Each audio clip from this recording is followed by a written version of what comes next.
പ്രായമുള്ള ഒരു കുട്ടി ഒരിക്കലും പാടാൻ പാടില്ലാത്ത പാട്ടാണ് അവൻ പാടിയത്. അപ്പൊ നിങ്ങൾ ചോദിക്കുക, എന്താണ് ഈ പാടാൻ പാടില്ലാത്ത പാട്ട്? 4 വയസ്സേ ഉള്ളൂ അവൻ പാടിയ പാട്ടെന്താണെന്ന് അറിയാമോ? ചിങ്ങമാസം വന്നു ചേർന്നാൽ നിന്നെ ഞാൻ സ്വന്തമാക്കും. വയസ്സ് 4 ഉള്ളൂ, ഇപ്പോഴേ സ്വന്തമാക്കുന്നതിനെ പറ്റിയാണ് അവൻ ആലോചിക്കുന്നത്. ഞാൻ ചോദിച്ചു, മോന് വേറെ പാട്ടൊന്നും അറിയില്ലേ? അവൻ പറഞ്ഞു, എനിക്ക് വേറെ പാട്ടറിയാം, പാടൂ. അവൻ പാടി അടുത്ത പാട്ടെന്താണെന്ന് അറിയാമോ? ഇതിലും കേമം പാട്ടാണ്. സമ്മതമായി ചേർന്ന് നിന്നാൽ ഉമ്മ തരാം രാക്ഷസൻ. ഞാൻ അവനോട് ചോദിച്ചു, മോനെ ഈ 2 പാട്ടേ അറിയാമല്ലോ, എനിക്ക് വേറെ പാട്ടറിയാം, പാടൂ. അവൻ പാടിയ പാട്ടെന്താണെന്ന് അറിയാമോ? ചരക്ക് വെച്ചിരിക്കുക, ഇറക്കി വെച്ചിരിക്കുക. ഞാൻ പിന്നെ അവനോട് പാടാൻ പറഞ്ഞില്ല. എന്താ കാര്യം എന്നറിയാമോ? ഞാൻ പാടാൻ പറയും, അവൻ ഇതുപോലെയുള്ള ഏതെങ്കിലും ഓക്വേർഡായിട്ടുള്ള പാട്ടുകൾ പാടും. അതെനിക്കിഷ്ടമല്ലാത്തതുകൊണ്ട് ഞാൻ അവനോട് പാടാൻ പറഞ്ഞില്ല. ഞാൻ വീട്ടിൽ പോയിരുന്ന് ആലോചിച്ചു, എന്ത് കാരണം കൊണ്ടാണ് 4-4 വയസ്സ് പ്രായമുള്ള കുട്ടികൾ പാട്ട് പാടാൻ പറയുമ്പോൾ ഇത്രയും മോശപ്പെട്ട അല്ലെങ്കിൽ അവരുടെ പ്രായത്തിന് ചേരാത്ത പാട്ടുകൾ പാടുന്നത്? വളരെ സിമ്പിളാണ് കാര്യം. എന്താ കാര്യം എന്നറിയാമോ? ഈ പ്രായത്തിൽപ്പെട്ട കുട്ടികൾക്ക് പാടാൻ അനുയോജ്യമായ പാട്ടുകൾ നമ്മുടെ സാഹിത്യകാരന്മാരോ ഗാനരചയിതാക്കളോ എഴുതി കൊടുത്തിട്ടില്ല. അതുകൊണ്ടാണ് ഈ കുട്ടികൾ ഇങ്ങനെയുള്ള പാട്ടുകൾ പാടാൻ നിർബന്ധിതരാകുന്നത് എന്ന സത്യം ഞാൻ മനസ്സിലാക്കി. അപ്പോൾ എനിക്ക് തോന്നി, ഞാനിങ്ങനെ വിമർശിച്ചാൽ മാത്രം മതിയോ? ഇത്രയും വിദ്യാഭ്യാസമുള്ള എനിക്ക് കുട്ടികളോടൊരു ഉത്തരവാദിത്തമില്ലേ? ഞാൻ വിചാരിച്ചാലേ കുട്ടികൾക്ക് വേണ്ടി പാട്ട് എഴുതാൻ പറ്റില്ലേ? അങ്ങനെ തുടർന്നുള്ള എൻ്റെ പരിശ്രമങ്ങൾ കുട്ടികൾക്ക് വേണ്ടി ഉള്ള പാട്ടുകൾ എഴുതുന്നതിലായിരുന്നു. അങ്ങനെ ഞാൻ എഴുതിയൊരു പാട്ടാണ് ഞാനിവിടെ പാടാൻ പോകുന്നത്. അനുഗ്രഹീത ഗായികയായിട്ടുള്ള ലിൻസിയൊക്കെ ഇവിടെ ഇരിക്കുന്ന ഒരു വേദിയിലാണ് ഞാൻ പാടുന്നത്. IAS പാടുന്നത് നിങ്ങൾ കേട്ട് കാണില്ല, അതോ കേട്ടിട്ടുണ്ടോ?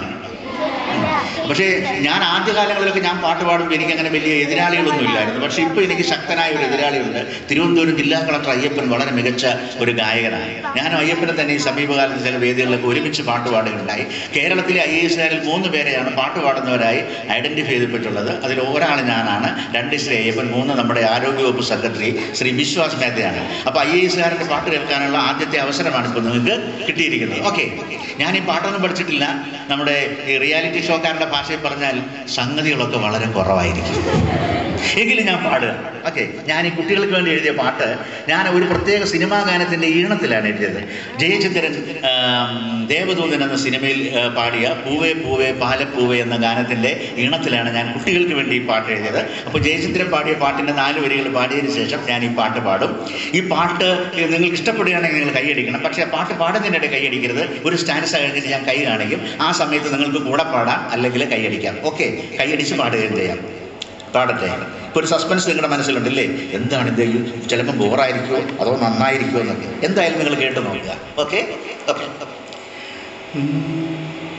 പൂവേ പൂവേ പാലപ്പൂവേ മണമിത്തിരി കരളിൽ തായോ, മോഹത്തിൻ മകരന്തം ഞാൻ പകരം നൽകാം. മണിവില്ലിൻ നിറമുണ്ടോ, മഞ്ഞോളം കുളിരുണ്ടോ, ഒരു വട്ടം കൂടി ചൊല്ലാമോ? ഓ ഓ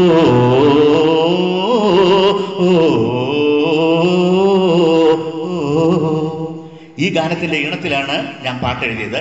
ഞാൻ കുട്ടികൾക്ക് വേണ്ടി എഴുതിയ പാട്ടിൻ്റെ വിഷയം എന്താണെന്ന് അറിയാമോ? ഞാൻ കുട്ടികൾക്ക് വേണ്ടി എഴുതിയ പാട്ടിൻ്റെ വിഷയം മിൽമ പാലാണ്. എല്ലാവർക്കും പരിചയമുള്ള ഒന്നാണ് മിൽമ പാൽ. ഞാൻ ഈ പാട്ട് എഴുതുമ്പോൾ ഇപ്പോൾ മിൽമ പാലിൻ്റെ വില 7 രൂപയായിരുന്നു. ഇപ്പോൾ അതിൻ്റെ വില 9 രൂപയോ 9.5 രൂപയൊക്കെ ആയിട്ടുണ്ട്. പക്ഷേ ഞാൻ തിരുത്താൻ പോയിട്ടില്ല. അപ്പോൾ നിങ്ങൾ സ്വാഭാവികമായി ചോദിക്കാൻ സാധ്യതയുണ്ട്. അതുകൊണ്ടാണ്, സാർ ഈ വിലയ്ക്ക് എവിടെയാണ് ഇപ്പം മിൽമ പാൽ കിട്ടുകയെന്ന് ചോദിച്ചാൽ എനിക്ക് ഒന്നും പറയാൻ പറ്റത്തില്ല. അതുകൊണ്ടാണ് ഞാൻ ആദ്യം തന്നെ ഈ കാര്യം പറഞ്ഞത്. ഈ പാട്ട് നിങ്ങൾ ഇഷ്ടപ്പെട്ടാൽ നിങ്ങൾ തീർച്ചയായിട്ടും എന്നെ പ്രോത്സാഹിപ്പിക്കുമല്ലോ. കാരണം ഞാൻ ബേസിക്കലി ഒരു സിംഗറല്ല, ഒരു എന്താ പറയാൻ എനിക്കറിയില്ല. ഞാൻ ചുമ്മാ അങ്ങ് പാടുന്നതേ ഉള്ളൂ കേട്ടോ, പാട്ടൊന്നും പഠിച്ചിട്ടൊന്നുമില്ല. പാല് പാല് മിൽമ പാല് വിലയൽപ്പം കൂടുതലല്ലേ, കവറൊന്നിന് 7.5 രൂപ അധികം അല്ലേ. പണ്ടേ പണ്ടേ പാലിനൽപ്പം വില കൂടുതലാണറിയില്ലേ, കവറൊന്നിന് 7.5 രൂപ അധികം അല്ല. ഇത് വെറുമൊരു പാലല്ല, ഗുണമുള്ളൊരു പാലല്ലോ, അതിരാവിലെ ബൂത്തിൽ തള്ളല്ലോ. ഓ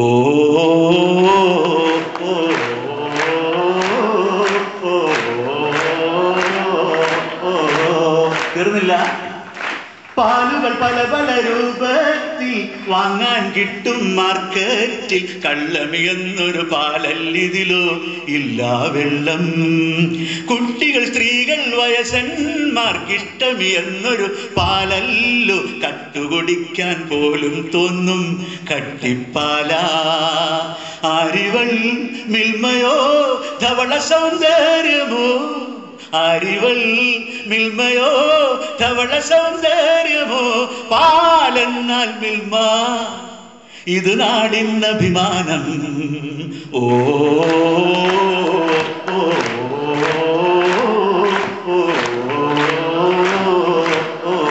തീർന്നില്ല.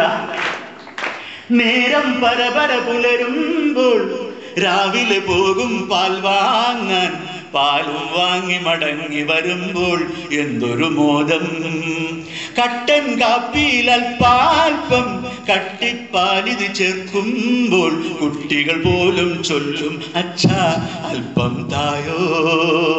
പാലിത് നല്ലതാ, ഏതിനും നല്ലതാ, ആർക്കും പോയി വാങ്ങാം, പാൽപായസമുണ്ടാക്കാം.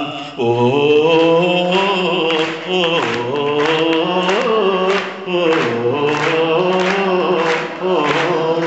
കൂടെ പാടാം. പാല് പാല് മിൽമ പാല് വിലയൽപ്പം കൂടുതലല്ലേ, കവറൊന്നിന് 7.5 രൂപ അധികം അല്ലേ.